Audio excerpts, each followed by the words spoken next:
Welcome students. आज discuss करेंगे inorganic chemistry की यूनिट पी ब्लॉक एलिमेंट्स और उसमें एक बहुत ही इम्पॉर्टेंट टॉपिक है, वो है पॉलीहेलाइड्स। तो आज बात करते हैं पॉलीहेलाइड्स की।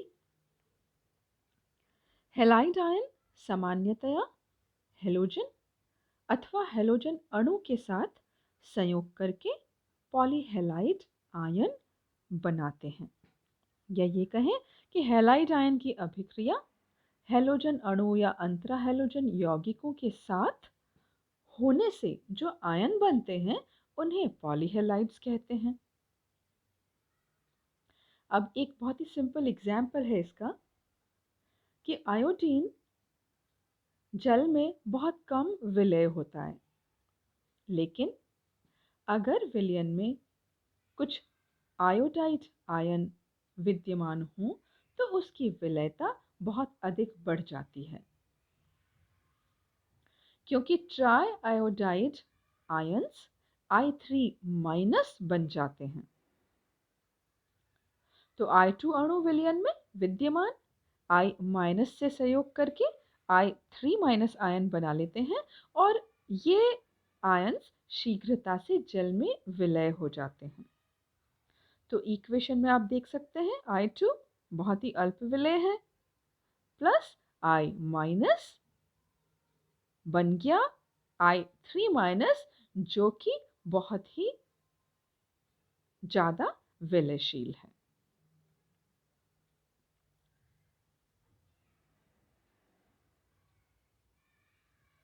ये पॉलीहेलाइड आयंस जलीय विलयन तथा आयनिक क्रिस्टल दोनों में स्थायी होते हैं। I5- I7- जैसे जटिल आयन भी बनाए जा चुके हैं। अब अगर हम इनकी क्लासिफिकेशन की बात करें तो इन्हें हेलोजन परमाणुओं की संख्या के आधार पर वर्गीकृत किया गया है। जैसे ट्राइहेलाइड आयंस हैं I3-, ICl2-, ClF2-, ये एग्जाम्पल्स हैं। सेकेंड है pentahalide ions I5-, ICl4-, IF4-, ये एग्जाम्पल्स हुए। नेक्स्ट जो थर्ड कैटेगरी है क्लासिफिकेशन की, वो है उसमें है हेप्टाहेलाइड आयंस। इसमें एग्जाम्पल्स कौन से हैं? I7, IF6-। कुछ दूसरे और पॉलीहेलाइड आयंस हैं जैसे I8-, Br9-।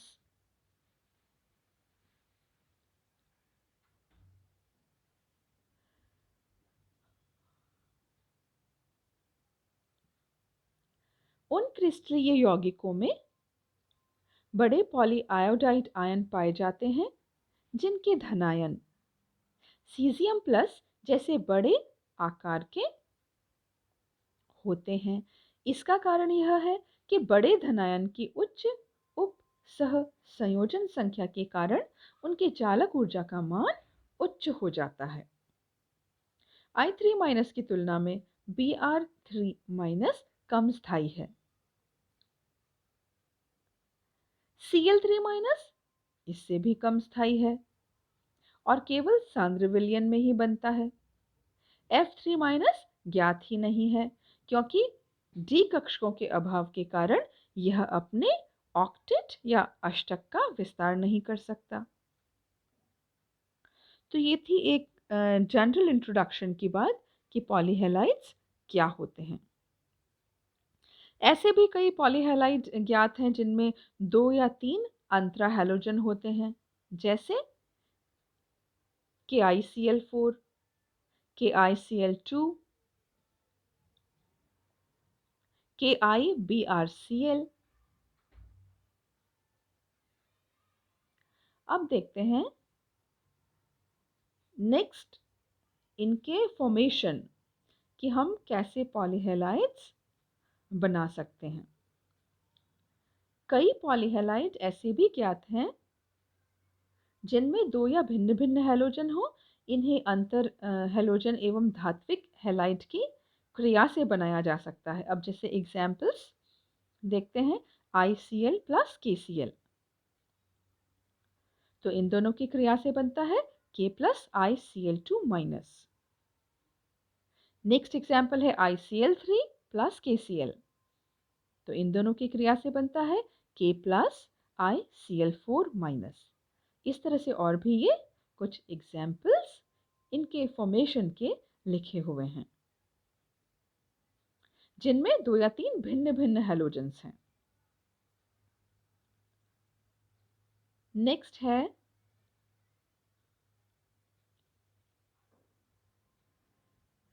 पॉलीहैलाइड्स के गुण या प्रॉपर्टीज। पॉलीहैलाइड्स प्रारूपिक आयनिक यौगिकों की भांति व्यवहार करते हैं, मतलब ये स्थायी क्रिस्टलीय यौगिक होते हैं जो जल में विलयशील होते हैं और विलयन अवस्था में विद्युत का चालन करते हैं। पॉलीहैलाइड्स गर्म करने पर विघटित हो जाते हैं। अब यहाँ थोड़ा सा समझने की बात है, जैसे फॉर एग्जाम्पल है सीजियम ट्राई आयोडाइड CSI3 पॉलीहैलाइड है ये। अब इसको गर्म करते हैं तो क्या बनता है, सीजियम आयोडाइड प्लस आयोडीन। यदि पॉलीहैलाइड में एक से अधिक हैलोजन हो, जैसे यहाँ पे तो एक ही हैलोजन था सीजियम ट्राई आयोडाइड में, तो लेकिन अगर पॉलीहैलाइड में एक से अधिक हैलोजन हो तो विघटन उत्पाद में छोटा हैलोजन परमाणु धातु के साथ जुड़ता है, क्योंकि उस स्थिति में धात्विक हैलाइड की जालक ऊर्जा लैटिस एनर्जी का मान उच्च होता है, ज़्यादा होता है। अब एग्जाम्पल के तौर पे देखते हैं इसका, जैसे RbICl2 ये एक पॉलीहैलाइड है। अब इसमें एक से अधिक हैलोजन है, I भी है और Cl भी है। अब इसको जब हम गर्म करेंगे तो जो छोटा हैलोजन परमाणु है, यहाँ पे छोटा हैलोजन परमाणु कौन सा है, I और Cl में छोटा हैलोजन परमाणु है Cl, तो Cl Rb के साथ जुड़ जाएगा प्लस ICl बन जाएगा। इसी तरह से एक और एग्जाम्पल देख लीजिए, KIBrCl।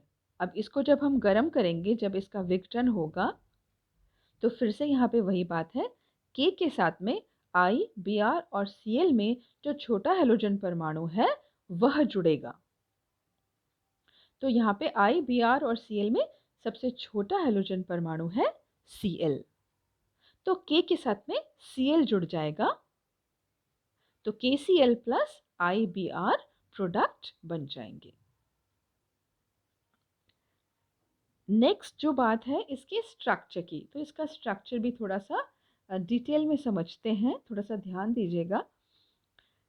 समस्त ट्राई हैलाइडों KI3, KICl2, CSIBrF आदि की संरचना रेखीय होती है। अब यहाँ पे हम और भी बहुत सारे आपको अलग अलग बुक्स में अलग अलग एग्जाम्पल्स मिल जाएंगे पॉलीहेलाइड्स के, तो आप किसी का भी स्ट्रक्चर कर सकते हैं।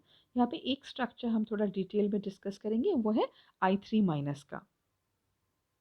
अब सबसे पहले यहाँ पे आप देख सकते हैं I, तो यहाँ पे एटॉमिक नंबर है 53 और निम्नतम ऊर्जा में इलेक्ट्रॉनिक विन्यास होता है इसका, जो हमने लिखा है। तो बेसिकली हमें वैलेंस शेल से मतलब है यहाँ पे, तो वैलेंस शेल में हमें पता है आयोडीन में 5s में 2 होते हैं और 5p में 5 इलेक्ट्रॉन्स होते हैं। टोटल वैलेंस शेल में 7 इलेक्ट्रॉन्स होते हैं और 5d पूरी तरह से खाली है, 5d 0 है। तो 5s में 2 हुए आयोडीन के वैलेंस शेल में, 5s में 2, 5p में 5 और 5d खाली है, 0 है। अब यहाँ पे एक आयोडीन, तो ये तो हो गया हमारा सेंट्रल एटम। अब ये नेक्स्ट स्टेप में देखिए, एक I के साथ में सहसंयोजक बंध बनेगा और उसके बाद में I2 का इलेक्ट्रॉनिक विन्यास हो जाएगा यहाँ पे। तो वैलेंस शेल को अगर हम देखें तो 5s में 2 है, 5p में 6 हो जाएंगे यहाँ पे, क्योंकि एक आयोडीन यहाँ पे इलेक्ट्रॉन एक आयोडीन के साथ में शेयरिंग हो जाएगी और कोवलेंट बॉन्ड बन जाएगा। तो यहाँ पे 5p में 6 इलेक्ट्रॉन्स हो गए। और नेक्स्ट अब है हमारे पास में एक I माइनस, क्योंकि I 3 माइनस है ये।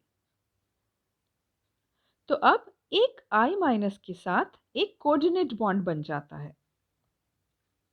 तो कोऑर्डिनेट या उप सहसंयोजक बंध बनाने के बाद I3 माइनस इसका इलेक्ट्रॉनिक विन्यास हो जाता है 5s में 2, 5p में 6 और 5d में 2 इलेक्ट्रॉन्स हैं। ये 2 इलेक्ट्रॉन्स कौन से हैं? I माइनस ये पेयर एक इलेक्ट्रॉन का पेयर दे देता है और कोऑर्डिनेट बॉन्ड है यहाँ पे, क्योंकि I माइनस है, यही इलेक्ट्रॉन का पेयर 2 इलेक्ट्रॉन दे रहा है यहाँ पे।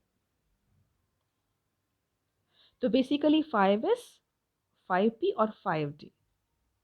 तो यहाँ पे अब 3 तो लोन पेयर हुए और 2 बॉन्ड पेयर हुए। तो 5s में एक लोन पेयर है, 5p में 2 लोन पेयर हैं, 5p में एक बॉन्ड पेयर है और 5d में भी एक बॉन्ड पेयर है।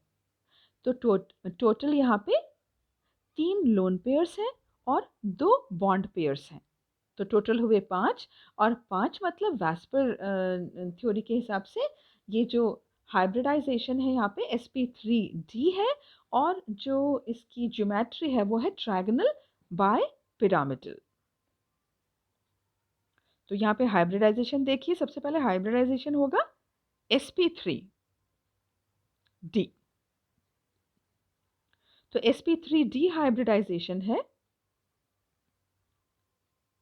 फिर से देख लीजिए एक बार, 5s में 2, 5p में 3 और 5d में 1, टोटल 5 इलेक्ट्रॉन पेयर्स हैं। 5s में लोन पेयर है, 5p में एक और लोन पेयर है और 5p में एक और लोन पेयर है, मतलब बेसिकली 5s में एक लोन पेयर और 5p में 2 लोन पेयर हैं। अब बचे 2 बॉन्ड पेयर, तो एक बॉन्ड पेयर 5p में है और एक बॉन्ड पेयर 5d में है। टोटल 5 हुए। तो sp3d हाइब्रिडाइजेशन है 2 bond pair plus 3 lone pair is equal to 5। और sp3d हाइब्रिडाइजेशन का मतलब है कि ट्रायगोनल बाय पिरामिडल ज्योमेट्री। अब यहाँ पे देखते हैं कि किस तरह से ये लोन पेयर और बॉन्ड पेयर हैं। तो यहाँ पे देखिए जो तीनों लोन पेयर्स हैं वो तो इक्वेटोरियल पोजीशन पे हैं, और जो दोनों बॉन्ड पेयर्स हैं वो एक्सियल पोजीशंस पे हैं। तो यहाँ पे जो शेप है वो हो जाएगी लीनियर। तो ये है I3 माइनस की संरचना या I3 माइनस का स्ट्रक्चर। तो ये आप ध्यान रखिएगा, एग्जाम में बहुत बार पूछते हैं। आज के लिए बस इतना ही। Thank you so much.